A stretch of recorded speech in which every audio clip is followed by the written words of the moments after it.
I wake up aching, but it's not from a lack of sleep or the residue of bad dreams.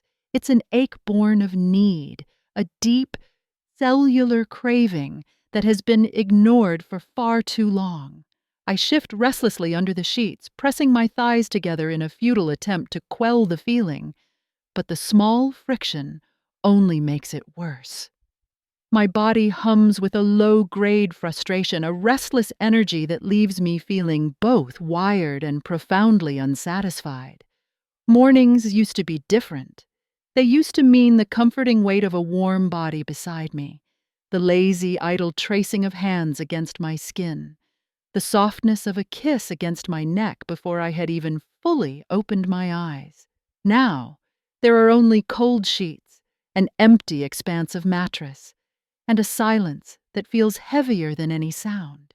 2 years, 2 whole years, since I've been truly touched, since I've let someone pull me close enough to feel their heat, to press against me until I forget everything, except for how incredible it feels to be wanted. And I feel that absence everywhere. I feel it at night, when I lie awake acutely aware of the missing weight of another person in my bed. I feel it during the day, when a man walks past on the street smelling of something dark and rich, and distinctly masculine. A scent that bypasses my brain and hits something far more primal. Even now, in the quiet of my own room, my body is tight with a hunger that has nowhere to go, an edge that has no one to soften it. I sigh, rolling onto my stomach and pressing my face into the cool fabric of the pillow. I know exactly what I need, but I don't know how to let myself have it again. I just know I can't ignore it anymore. The craving, the visceral loneliness. It's been too long, and my body refuses to let me forget it. Before we get into it, please make sure to like this video and subscribe to the channel. It helps us grow tremendously, and I truly and sincerely appreciate all of your support. Thank you. Now, let's continue. I dropped by Jenna's house the next morning, still feeling tense, still hopelessly restless. No amount of cold showers or practiced deep breaths had managed to fix the incessant thrumming of frustration coursing through my body. 2 years without a man's touch had been a slow burn, and last night had felt like the breaking point, the moment the fire finally reached the fuse. Jenna watches me over the rim of her coffee cup, her eyes narrowing with practiced insight. "You need to get laid," I sigh, setting my own mug down on her kitchen island a little harder than necessary. "Good morning to you, too," she smirks, completely unfazed. "Don't good morning me. You're practically vibrating with it. Either you finally got some and you aren't telling me, or you're so wound up you might actually explode." I press my lips together into a thin line. I don't need to answer. She already knows. Jenna leans forward, a wicked grin spreading across her face. "So, how long has it been exactly? Be honest." I exhale slowly through my nose, admitting defeat. 2 years. She lets out a low whistle. "Honey, that's a damn crime." I roll my eyes. "I've been busy." Jenna snorts with disbelief. "Busy ignoring the fact that your body is screaming for it." I don't respond. I don't have to. She shakes her head, setting her mug down with a sense of purpose. "Lucky for you, I have solutions." I groan. Jenna, "Nope." "Shut up! You don't get a say in this." She cuts me off, grabbing her phone and scrolling with a rapid-fire intensity. "I have the perfect man for you." "I'm not?" "Yes, you are," she insists, her eyes gleaming with a particular kind of mischief I know all too well. "He's hot, he knows what he's doing, and he is exactly what you need right now." I hesitate. My mind is screaming at me to say no, to make an excuse, to walk right out the door. But Jenna is still watching me, waiting, practically daring me. And the truth is I am starving for it. I am. "Fine," I mutter, my voice barely a whisper. "1 drink." Jenna grins like she's already won the war. "Oh, babe, you have no idea." I stare at my own reflection in the bathroom mirror, my heart pounding a frantic rhythm against my ribs, my skin flushed with a nervous heat. A wild, thrumming pulse is echoing between my legs. The dress clings in just the right way, the heels give my walk that extra sway, and the lipstick is bold. A temptation, a silent promise. Tonight isn't about hesitation, it's about relief. I grab my purse, exhale a sharp, shaky breath, and leave my apartment before I can talk myself out of it. The cab ride is quiet, the city a blur of lights outside the window, but inside, I'm burning. I exhale slowly, my pulse a frantic drumbeat of anticipation. I keep telling myself that this is just a drink, a simple distraction, but my body already knows better. It's been too long since I've felt the confident weight of a man's hands on me, since I've felt someone press against me, take control, and completely unravel me. That's all tonight is. One night, one man, one single escape from this unbearable, relentless need. The cab slows to a stop at the curb, and I swipe my tongue over my bottom lip, a wave of anticipation curling deep and low in my stomach. Please, I think, let him be the kind of man who takes one look at me and just knows. I exhale, stepping out of the car. The second I walk into the bar, my eyes find him. He's already here, sitting at the bar, exuding an aura of complete confidence. Broad shoulders, a self-assured smirk, entirely at ease in his surroundings. The moment I see him, my stomach drops, and a tidal wave of heat floods through me. But this time, it's not the slow burn of desire. It's the electric jolt of shock. Because I know him. It's Miles, my ex-husband's best friend. Leave. The thought slams into me with the force of a physical blow the second I fully process his face. But before I can make my body move, Miles's eyes lock onto mine. He knows. And then, with an infuriatingly calm little smile, he waves me over. I hesitate, my breath shallow and trapped in my chest, but my body moves before my mind can catch up, carrying me toward him as if pulled by an invisible string. By the time I reach the bar, a drink is already sitting there in front of me. Whiskey, neat, my usual. You remembered, I murmur, my voice unsteady. Miles chuckles, a slow, rich sound that I remember all too well. I remember a lot of things. I take the seat next to him, my heart still pounding. The silence between us is thick, heavy with the weight of too much unspoken history pressing in from all sides. Finally, I clear my throat. So, Jenna set this up. He smirks. Looks like it. And you didn't think to warn me? He leans back, watching me with an amused expression, like he genuinely enjoys watching me squirm. Would you have shown up if I did? I hesitate, and in that hesitation, he has his answer. Exactly, he murmurs, sipping his drink. I shake my head, exhaling a frustrated breath. You're still an ass. You used to like that about me, he counters, and I have to bite back an answering smile. The tension shifts, loosens its grip just a little. What have you been up to? I ask, turning the conversation to safer ground. Working, traveling, enjoying life. His eyes flick down to my lips for a fraction of a second.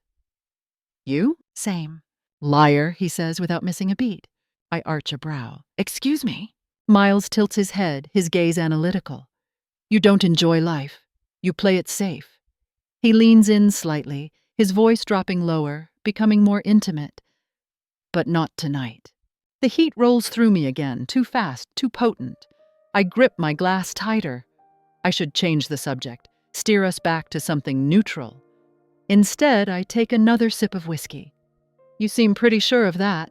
Miles's smirk deepens. It's different this time. Slower. Dirtier. I'm glad you came. Yeah? Why is that? He watches me for a long beat, then exhales, rubbing a hand along his jawline. Because it finally gives me the chance to tell you something I should have said a long time ago. I set my drink down carefully on the bar. And what's that? His gaze doesn't waver, doesn't hold anything back. I wanted you first.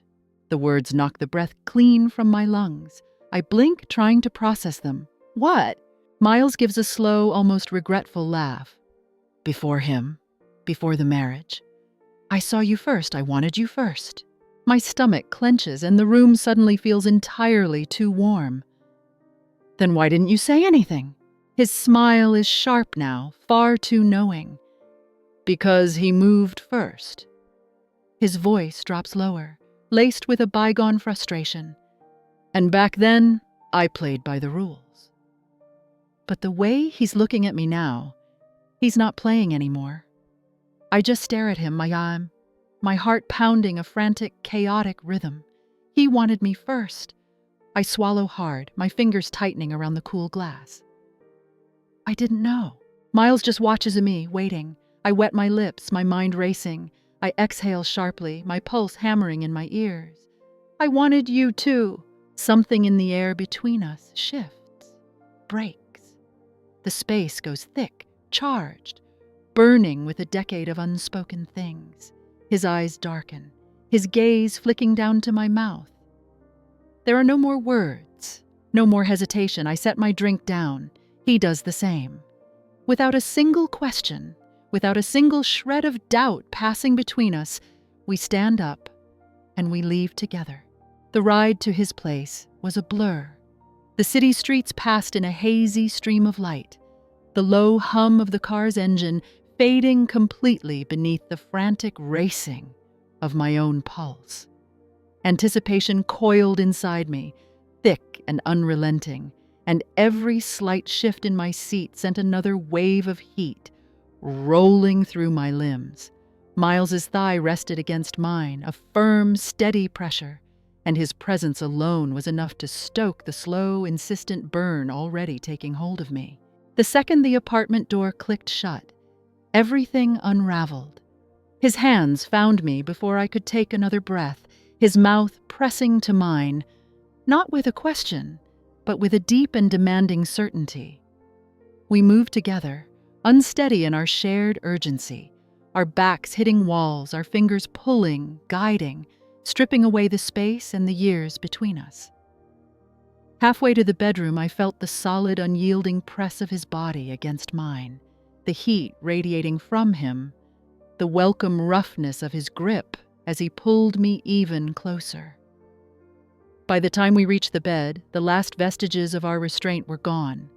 The air between us felt charged, thick with all the unsaid things that were finally being spoken, but not with words. Miles didn't hesitate. His lips traced a path of searing heat across my skin, a deliberate, teasing exploration that set every inch of me alight.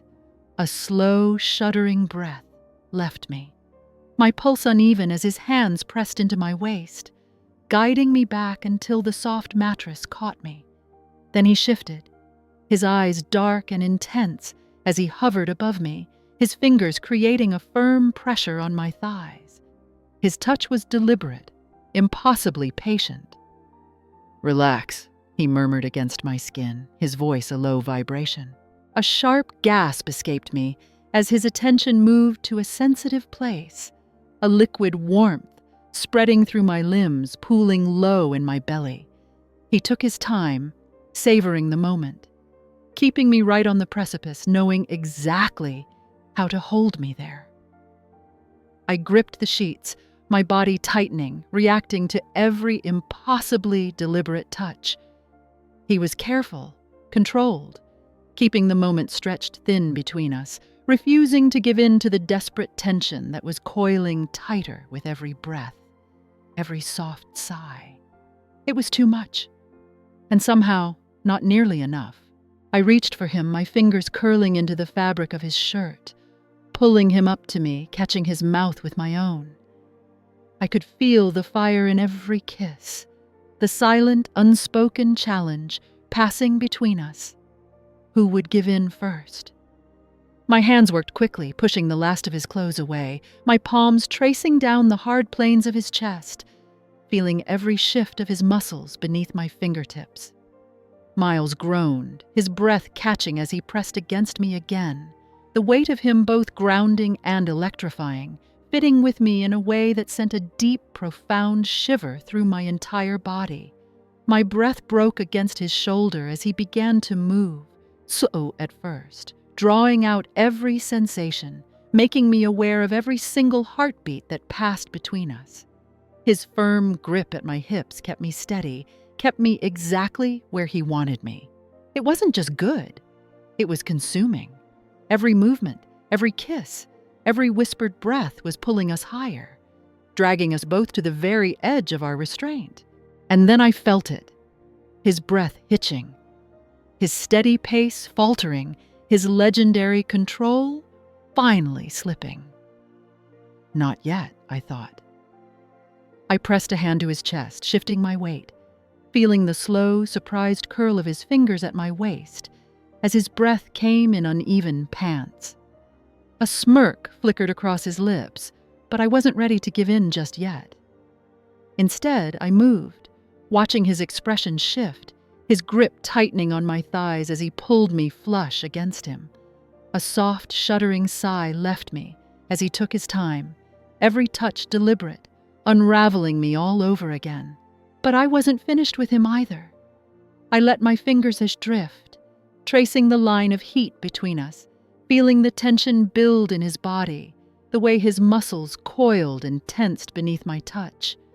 I leaned forward, pressing my lips to his, capturing his quiet, guttural groan, keeping him right where I wanted him, perfectly balanced, hovering at the very edge but never quite falling. The tension between us coiled tighter, hotter, becoming impossible to ignore. And when I finally met him again, the dynamic shifting, a silent transfer of power, his hands found my waist, guiding me, pulling me closer until everything blurred into pure heat and kinetic motion. It was overwhelming. It was inevitable. And when we finally let go, tumbling over the edge together, I murmured his name against his skin, his hands holding me tight against him, as if neither of us ever wanted the moment to end. Not everyone gets a second chance.